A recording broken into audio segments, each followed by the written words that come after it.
Bona nit, avui ens acompanya Víctor Almonacid, ell és secretari general de l'Ajuntament d'Alzira i vicepresident de Cosital. Molt bona nit, benvingut. Bona nit. Amb ell anem a parlar sobretot d'una figura tal volta poc coneguda i reconeguda, però que dona, ara veuran, ara el sentiran a d'ell, certa estabilitat als governs locals, sobretot en moments de canvi, com són els secretaris i els interventors.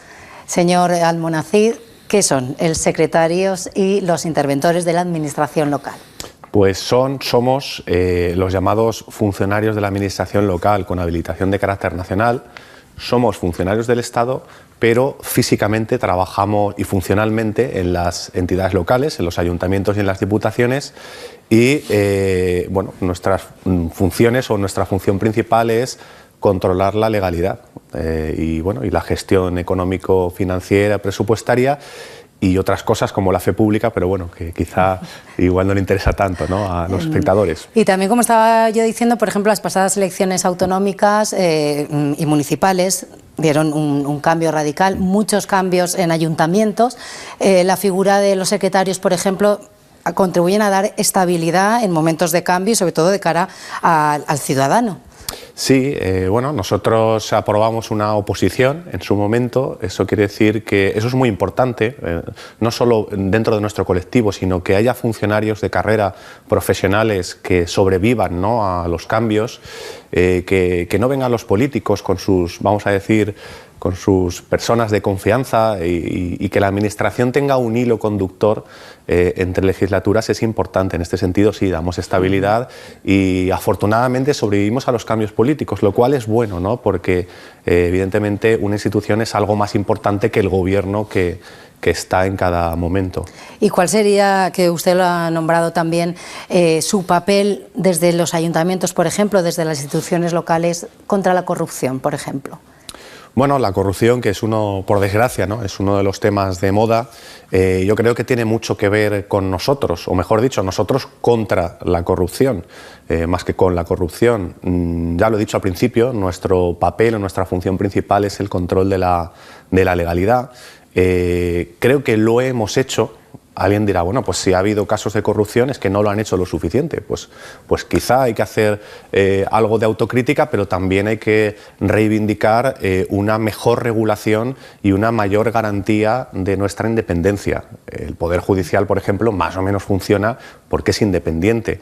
Nosotros, por un lado, la ley nos dice que controlemos la legalidad y, por otro lado, dependemos jerárquicamente, incluso las retribuciones, el sueldo, dependen de la autoridad que se supone que tenemos que controlar, ¿no? Creo que eso es un fallo del sistema. A pesar de todo, y no es una excusa evidentemente, pero a pesar de todo, creo que si no se han hecho más barbaridades en los ayuntamientos es porque nosotros las hemos frenado, sinceramente. Y, por ejemplo, hablando de corrupción, por ejemplo, la contratación desde siempre se ha considerado pues, un posible foco de ilegalidad. ¿De qué manera se podría controlar para que sea transparente en todos sus aspectos?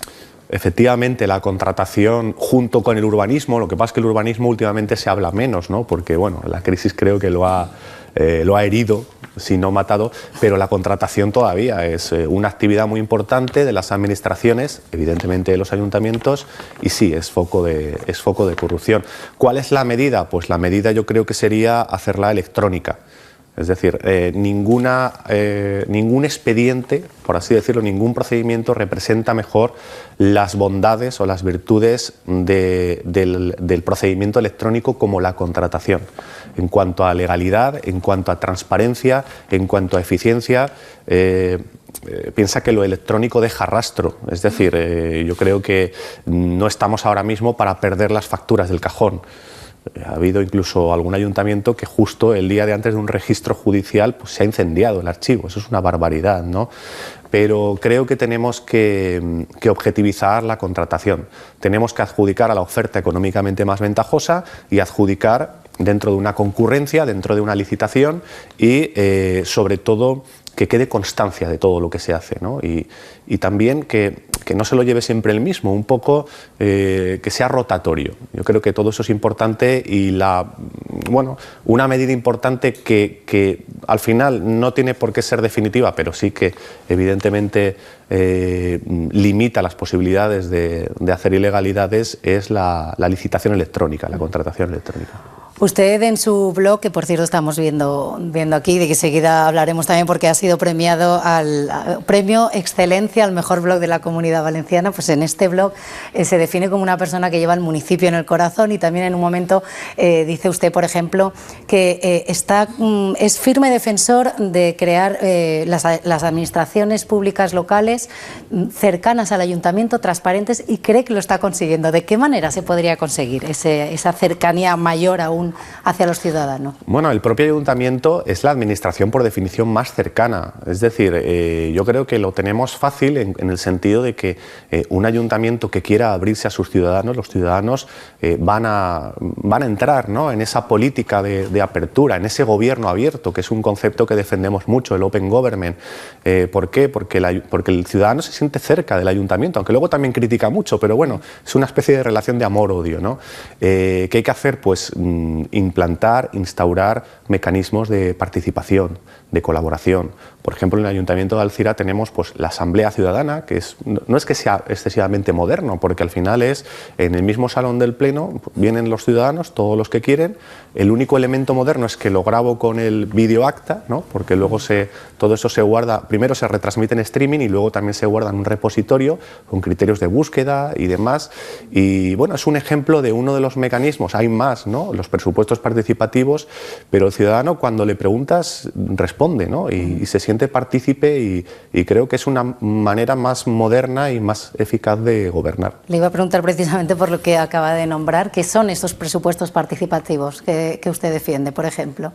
Bueno, pues no es como cree alguna persona, porque no hay que llegar hasta ahí tampoco en la participación, no es que los ciudadanos hacen los presupuestos. Porque cuando uno se dirige a las asociaciones, pues el club municipal de balonmano, si el presupuesto tiene, no sé, 10 millones de euros, le dedicaría 8 millones al balonmano, y eso no puede ser, ¿no? El ayuntamiento tiene que defender el interés general. Pero bueno, sí que podemos, determinadas partidas y determinados conceptos presupuestarios, sí que podemos preguntar al ciudadano en qué lo emplearía o qué políticas públicas considera que son más necesarias. Es un mecanismo más de participación. Evidentemente, bueno, pues es importante y es popular porque tiene, recae sobre algo tan importante como es el dinero público, que evidentemente se ingresa con los impuestos de los ciudadanos y que se destina pues a los servicios públicos, teniendo en cuenta que hay unos servicios mínimos y hay un interés general, que ahí decide el ayuntamiento, no el ciudadano, pero el ciudadano participa, y como decía antes, cuando participa se siente partícipe, valga la redundancia, y creo que es una manera mejor, ¿no?, de gobernar. Pues sí, escuchar también a los ciudadanos cuáles son sus peticiones y cuáles son pues lo que más les interesa, en definitiva, de su día a día. Volvamos a lo que acaba de decir, por ejemplo, de esta iniciativa del Ayuntamiento de Alzira, donde está usted, que graban estos plenos ciudadanos. ¿Qué opina de la utilización de las nuevas tecnologías, por ejemplo, en estas administraciones públicas? Bueno, la tecnología está presente en el mundo, en la sociedad. Las personas la utilizan. Las personas están en los móviles y en las tablets. Yo creo que la administración tiene que estar pues donde están las personas, evidentemente, porque la administración, al igual que esas personas, está en el mundo, ¿no? Tenemos una visión todavía burocrática, anticuada de la administración. Creo que hay que dar el salto adelante. Creo que tenemos que estar en el mismo nivel en el que está, por desgracia, no todos los ciudadanos, pero sí ya buena parte de los ciudadanos, y la tecnología, al contrario de lo que piensan algunos, no está reñida ni con el derecho, ni con el procedimiento, ni con la seguridad jurídica. Al contrario, da una imagen de agilidad, de modernidad y de mayor eficacia del servicio público. Por ejemplo, usted sería partidario de, creo que algún ayuntamiento ya lo hace, la utilización del WhatsApp tanto como para que los ciudadanos informen de cualquier incidencia, por ejemplo, en la vía pública, como para hacerlos llegar a ellos pues alguna resolución. Bueno, el WhatsApp tiene una cosa muy buena y una cosa mala. La buena es que es de una agilidad y de una usabilidad brutal, ¿no? Y además está muy implantado en la población. La mala es que no es muy seguro jurídicamente, ¿no? Pero bueno, no todas las relaciones entre la administración y el ciudadano son procedimientos administrativos, no todo tiene un registro de entrada, no todo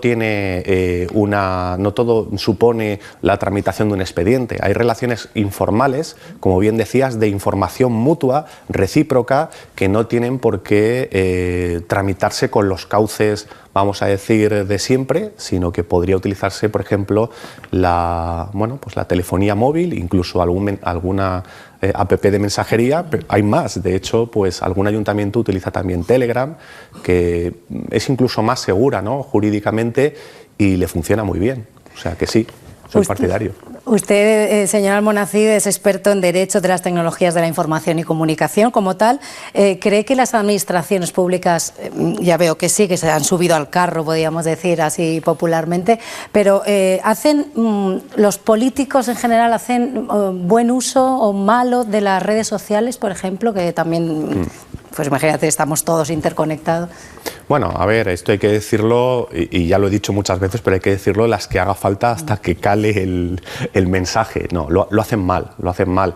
Tienen todavía, sorprendentemente, porque entiendo que tienen sus asesores, ¿no? Y alguien que sepa de estos temas debería decírselo, pero tienen una visión todavía de las redes sociales como aquel sitio de internet donde uno tiene que salir alto, guapo, con los ojos azules, inaugurando un edificio, y quieren utilizarlas desde el punto de vista, vamos a decir, de su imagen o de su marca personal, pero son cargos públicos, hay que utilizarlo desde un punto de vista institucional, y sobre todo a veces hay que decir, bueno, pues cosas en las que uno no queda tan bien, ¿no? Porque precisamente este gobierno abierto, esta transparencia de la que hablábamos antes y siempre hablamos, supone una relación de sinceridad y de mayor honestidad con el ciudadano.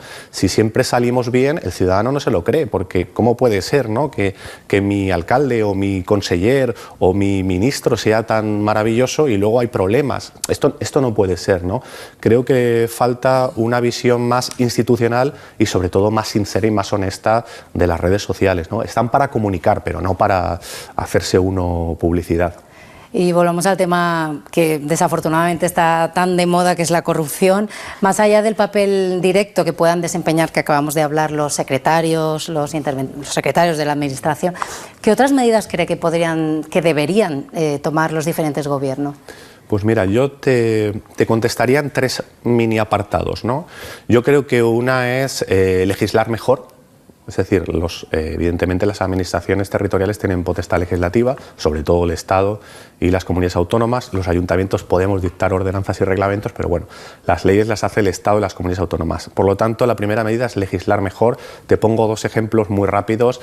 El primero, de mala legislación, es decir, que de alguna manera fomenta la corrupción, la pone en bandeja. El primer ejemplo es la Ley del Suelo del 98, que decía que el suelo no clasificado directamente como urbano o no urbanizable era urbanizable. Esto quiere decir, todo el mundo lo va a entender, que se puede urbanizar, y como se podía urbanizar, pues se urbanizó, y ya sabemos cómo acabó la cosa. La segunda ley, esta está en vigor, es la Ley de Contratos. La Ley de Contratos es una ley hecha por funcionarios del Estado para la Administración del Estado.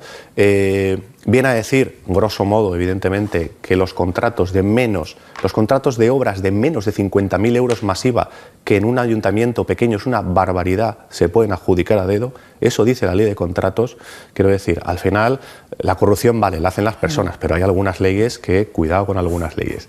El segundo paquete de medidas, yo creo que es, y lo he mencionado antes, utilizar la administración electrónica, utilizar procedimientos electrónicos, archivos electrónicos, para esa mayor transparencia y ese rastro de cualquier trámite que hagamos, ¿no? Eso creo que ata en corto la corrupción. Y luego la última, y yo creo que seguramente es la más importante, de hecho, es interiorizar la ética. O sea, es decir, incluso con una buena ley, incluso con procedimientos electrónicos, incluso adoptando todo tipo de medidas tendentes a paliar la corrupción, creo que siempre puede haber una persona malintencionada y un poco inteligente que burle incluso esos mecanismos, con lo cual lo que tienen que hacer los responsables, o lo que tenemos que hacer los responsables públicos, es interiorizar la ética, y el día que todos la hayan interiorizado y la pongan y hagan gala de ella, pues ese día yo creo que será el que se acabe la corrupción. Pues que así sea. Muchísimas gracias por estar aquí esta noche. Enhorabuena por su blog, por ese premio a la excelencia, seguir trabajando, y muchas gracias por todos estos consejos, señora Almonacid. A tots vostès, molt bona nit, adeu.